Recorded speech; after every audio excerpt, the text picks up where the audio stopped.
let's see if I can find something else to laugh at. Welcome to the new Digging for Gold series, where I'm gonna dig through a crap of batteries and try and find some gold. We get tons of batteries left here by the customer, either as a trade-in when they buy a new one. Sometimes they don't want to repair it and just give it to us. And here we have a Shimano Steps BTE 6010, 11.6 amp hours, with slight damage to the case. So let's hope water hasn't come in here and we might get some good cells.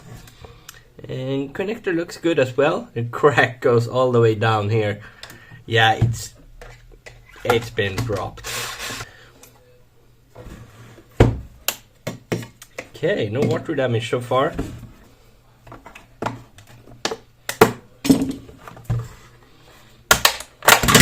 Woo! The BMS looks intact as well, not turning on. Never seen a dead Shimano battery.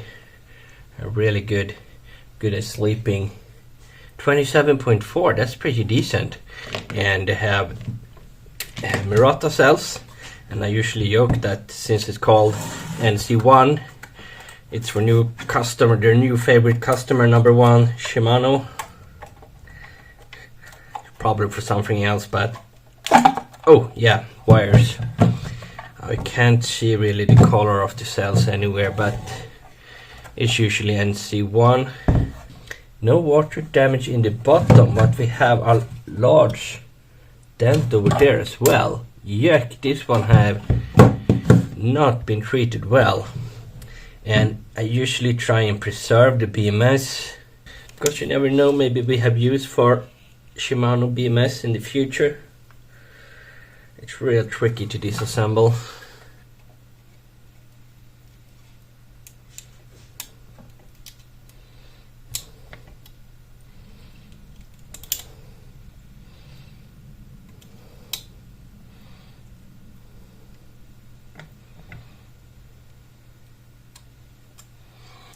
This is where I burn myself.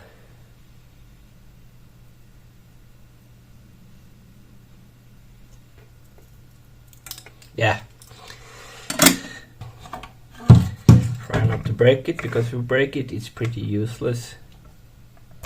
Indicator can be good to have, but we've never seen a failed indicator.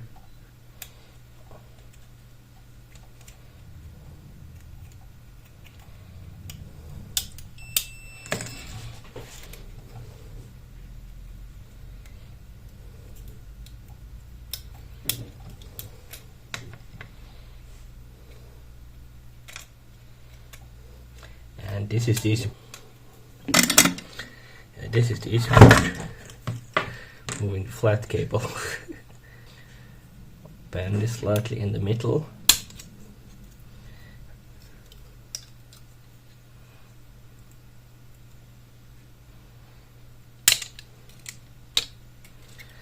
What's next? Yeah, we need to take care of the temperature probe. This one almost always breaks. You should really do them first.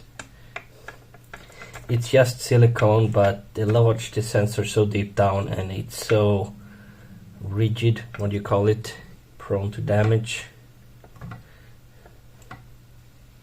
Maybe you could use a better tool, maybe a sharper one.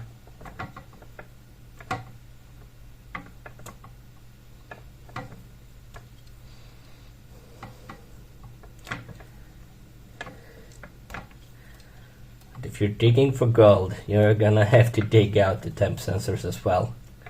Getting the cells is just the silver, but getting the BMS as well, then you might have just made a gold mine.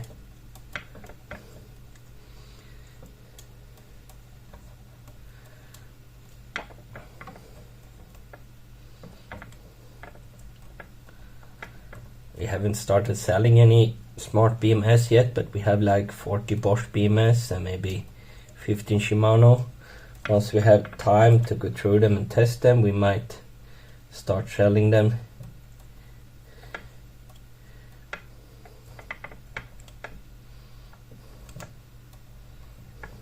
But if there's a repair firm in Europe that's interested in buying all of them, we could probably give you a good price.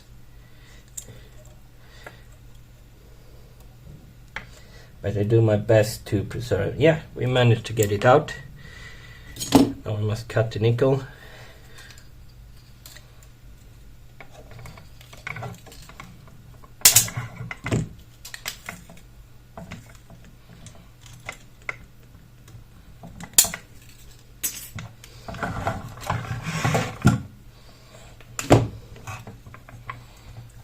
Bend this one out a little bit, if possible.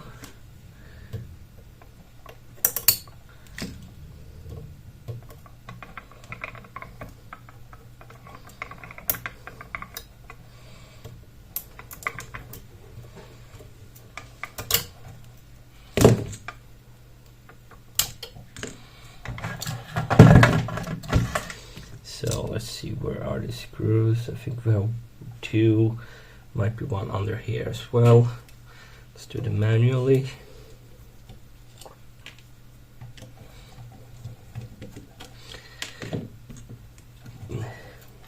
No, it was just those 2.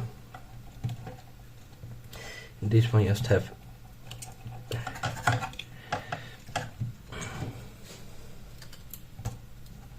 sometimes I'm desolder them, it's a little bit easier then to remove it. You go away.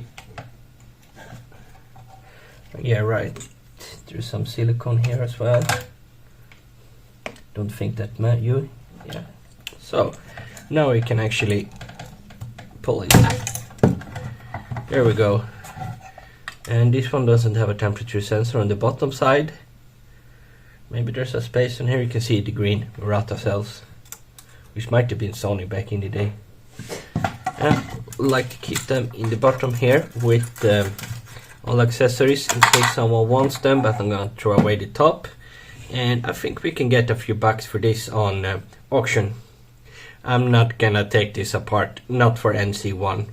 No. It's not worth it. But to someone else, this might be really good, looking for Japanese cells. So next in line we have 2 Phylion DT-12, DT meaning down tube. Yeah, with the 5-pin trapezoid Fillion connector. Let's just try to charge them first. Nope. And that one is actually charging. Okay.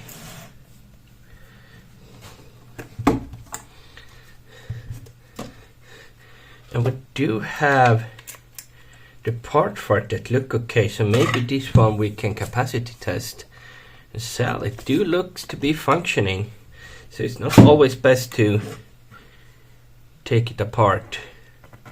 So I think I'm gonna capacity test this one, but this one isn't charging, so I'm gonna hack it to pieces. Let us double check so I put away the right one. Yeah, this one is going to charge. Yeah, and they always have something 29E. I don't think they released them in any other capacity than 11 ampere hours or 11.6. Don't know where the Fillion sticker is on this one. Here we go. 11.6, that's the only version. So let's see how it's doing. We don't usually keep the BMS for this. Way. Positive, and here we have the negative. That's been 34.78. That's pretty good. But there's usually something bad with the BMS. We save them usually because of these as a spare part, because we replaced the plastic part on those several times. BMS never.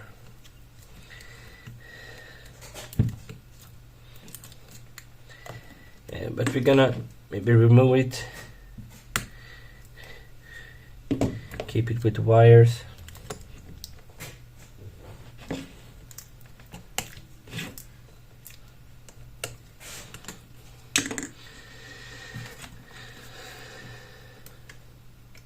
Okay, yeah, it has 3 split cell groups, so it's not as bad as it looks.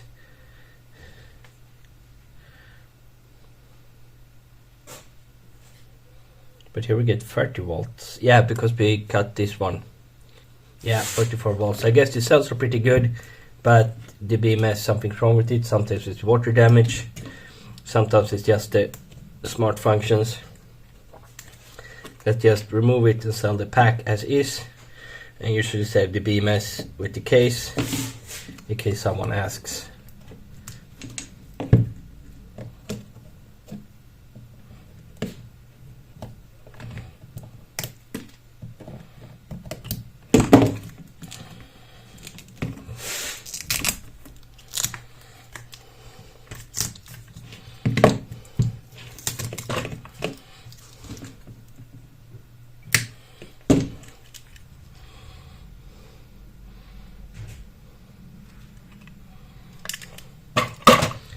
So that's it. Can probably get a few bucks for these. People like 29E. That's a pretty good cell, and still might have a lot of capacity. You can probably use this still as a battery pack. Yeah, I don't know if this is glue or if it might be rust, because there's some over here too.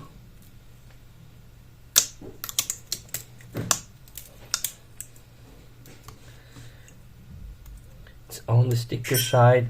I can't tell if it's rust or anything else, but it's well balanced, so maybe just some dirt.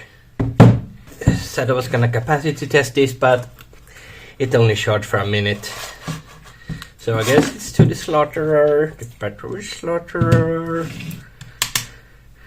Harvest parts. Still a battery. It turns off at 30 volts, so yeah, it's a reason we get batteries so cheap. There's something wrong with them. And since we can change the BMS, it's better to sell them for parts. Let's just have a looky at this.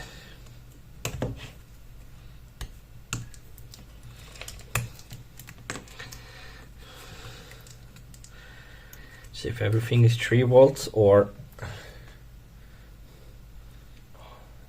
1.5. It does look pretty good. And here we have all the 13 strings, when it's actually 11. Yeah, it looks pretty decent, so it's probably a faulty BMS. So it's for parts. Or maybe sometime in the future we can try and find out what's wrong with them. It may be replaced the short diode. Yeah, that's a thing that's usually broken on Bosch BMSs, the short diode, and all the instruction manuals are in German. Short diode. It's just such a funny name. Just like Dyson spear. Dyson spear. And temp sensors. Sometimes in other batteries it's the temp sensor and you can just replace that, but we don't even want to try that on this because there's so many smart things that can be wrong. So without any diagnostic tools we won't even try. So we save the parts, and we have two pretty decent, most likely still like right under 11 ampere hour batteries with Samsung cells. That will net us a pretty penny. And we always sell our auctions at the lowest price. We always start them at 0.1 euro. And the funny thing is, we've never ever sold anything for 0.1 euro. We always have multiple bids on all auctions, and we never ever had any unsold batteries.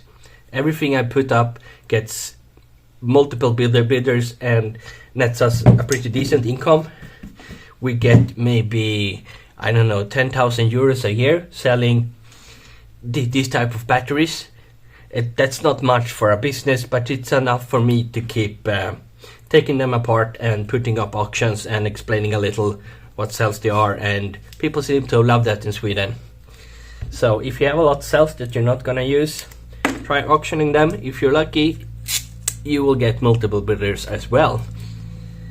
I know it's different in different countries. In Norway, no, everyone throws their batteries away. Nobody would buy used batteries because they're so rich.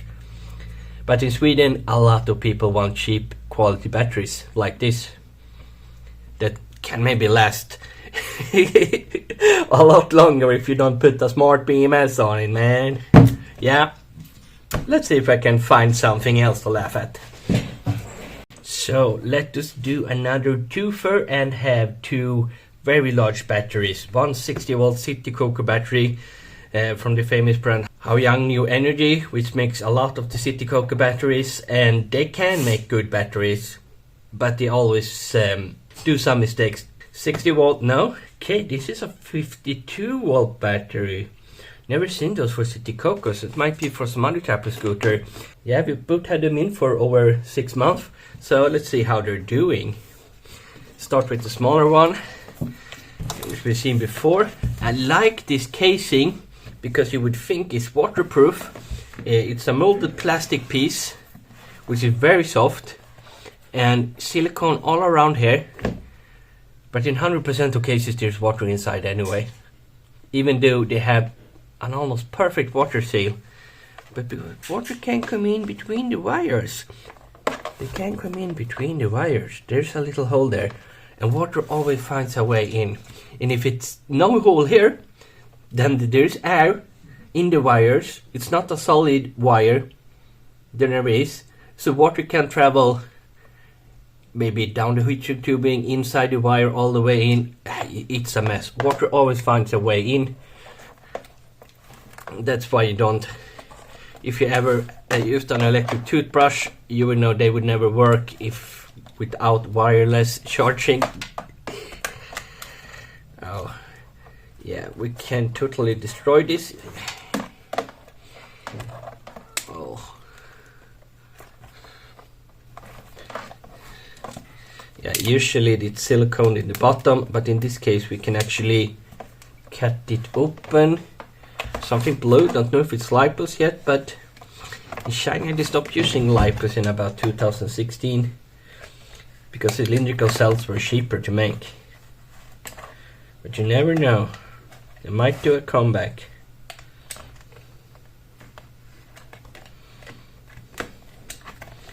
Yeah, this is like a really thick heat shrink tubing.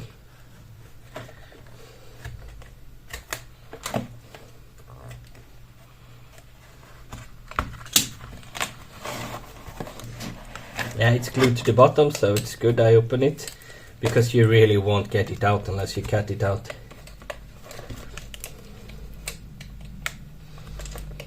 And it's glued to the side as well. How they manage that? How they manage that? Yeah, maybe there was a tape on here which they could pull out from the top. I don't know. It looks to be cylindrical cells in holders. What a yucky adhesive. I don't want to get it on my fingers.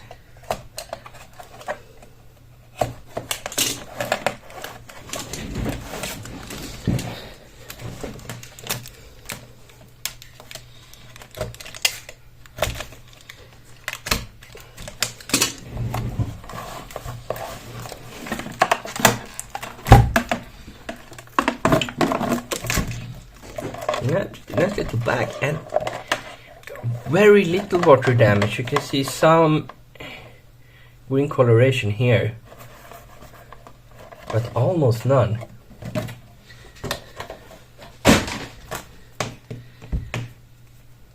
This white texture, I think might, there we have water damage, yeah. They try and try and try. But in this case, water comes in via the wires and it comes inside. There is more water problem inside the battery pack than outside on the heat shrink tubing.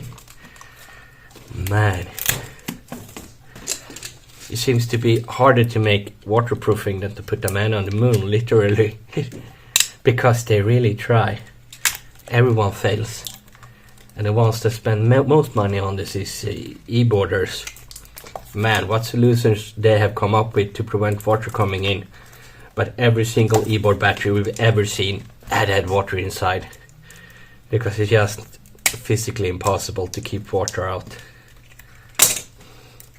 And you probably haven't seen my promo wreck video where I tell them you must have a, if water will get into your pack, which it always does, it must have a way out. And this looks pretty nice, except for slum water damage.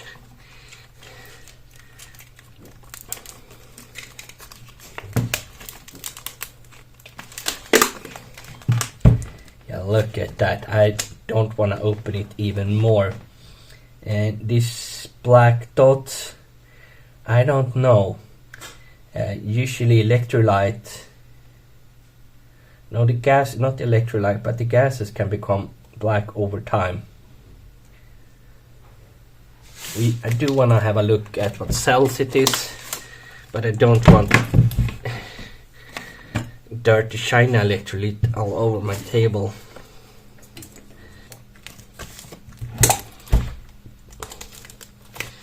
Okay, that's the wrong side.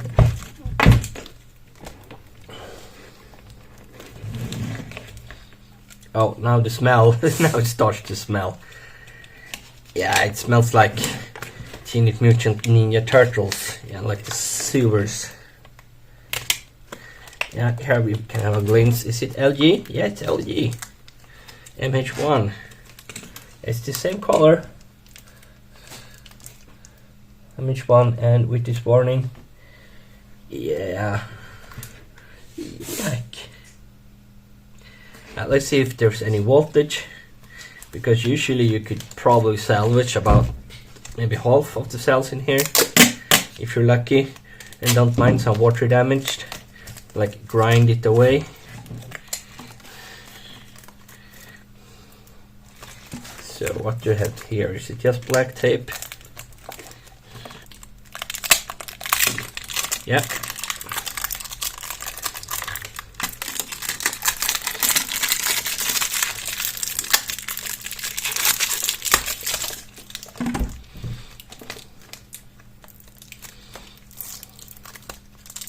Oh, I don't like that sticky thing. Take it off. Let's look at that. Disgusting. That is probably due to all the water.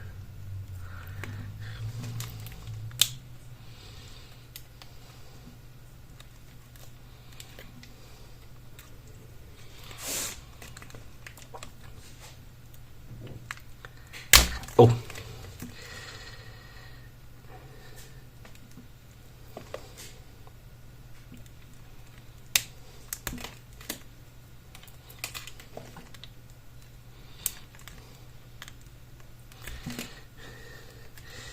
Yeah, you might have noticed that I haven't done so many videos recently. I'm burned out and it's a little worse right now, but I have done tons of videos, but I haven't really liked any of them, so let's see if I manage to put this one out there.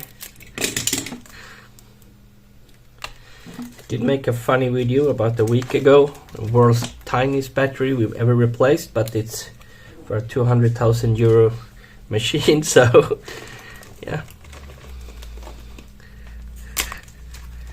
There might be other people thinking it looks impossible, but it's fairly easy if you can solder. No, I broke this one. Let's see if there's any life, because there often is.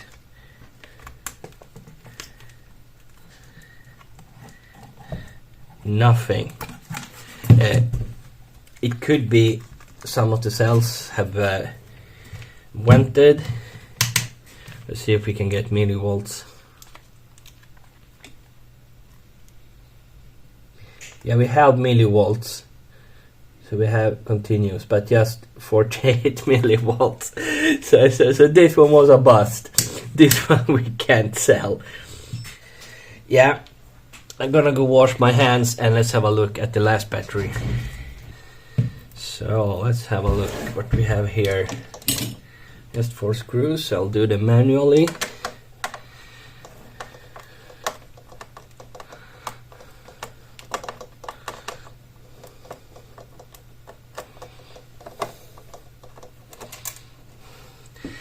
but this is a pretty nice case that can be reused, and it's a pretty common moped battery size.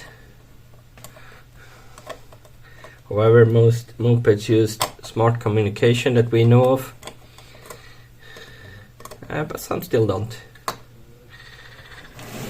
I've recently learned that Dohan iTango doesn't use smart communication for charging. Yeah, but it does use it for the moped. And here is my man. He's called Steel Dick. He wants to ask me a question. Yes, Mr. Steel Dick. How may I serve you? Okay, yeah, that's our tape. So I think we might have had a look on it before. Yeah, nice. It slides out. I think the customer have opened this themselves and removed the protection layers, because this is my tape roll. I can check the email and see what was wrong, but my guess is pretty much everything. This type of batteries, they're expensive to make in good quality, and nobody does that. Well, New pretty much tries to for the European and American market, but have you seen their prices? Like 2,500 for a battery. But that's what it costs, even for a company like New that can really press the prices down.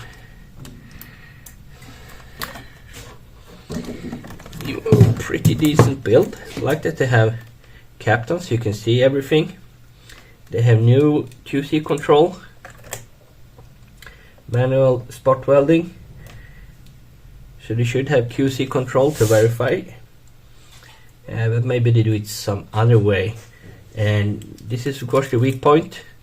Here you have like 1, 2, 3, 4, 5, 6, 7, 8 connectors between the cell groups. Here you have one. You usually have kind of thick nickel. I think I remember this and estimated it to like 0.4.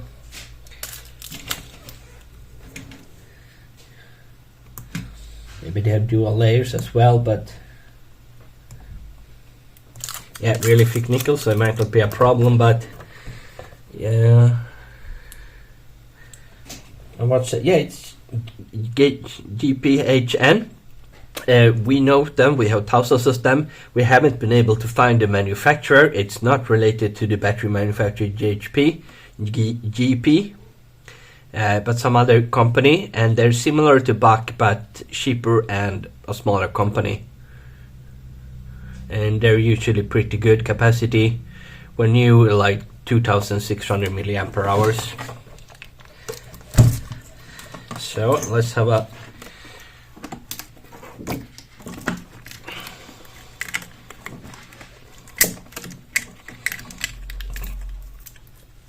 I remember these tight wires, so we will check each one individually, because you usually want that cell group and the rest is fine. Oh, what a balance. Yeah, the backlight, let's see, 0.5 voltage difference, but everyone is still pretty good. And this one could have been standing for a year or so. But it won't work well at 72 volts if there's this much unbalance. You will have maybe 50% of the capacity. Let's see if we can get good angle. No.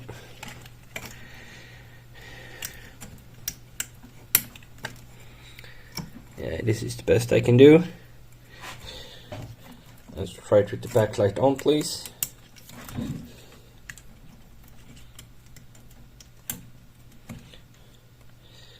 Yeah, I think you can see that. 26 volt, voltage drop 0.5. There we go. Yeah, pretty much like the other cells. Not too bad. Not good as a battery, but all the cells can be saved and no water damaged, and we get to keep a nice case. So maybe not gold in this case, but people are looking for lots of cells cheap, and these are pretty decent. And also a BMS that's not half bad. Let's see if it's connected properly. Probably not. This is battery negative, and yeah, it has the wire underneath. Yeah, I looked over here. It's the same port for charging and discharging, so it seems to be connected well. And I'm guessing this is a 40 or 50, no, even 60 amp BMS. So that will net us a pretty penny, but I think we will save the case. That's a pretty nice case. So that's it for our Gold Digger series. Maybe not the interesting one, but it's winter here in Sweden. There's snow everywhere. Not many people use bicycles. So I usually take this time to disassemble all the batteries we've gotten for cheap during the year. And sometimes we find some gold. And sometimes not. As you see. Yeah, water damage is so sad. There's really nothing can be done about it. Nice.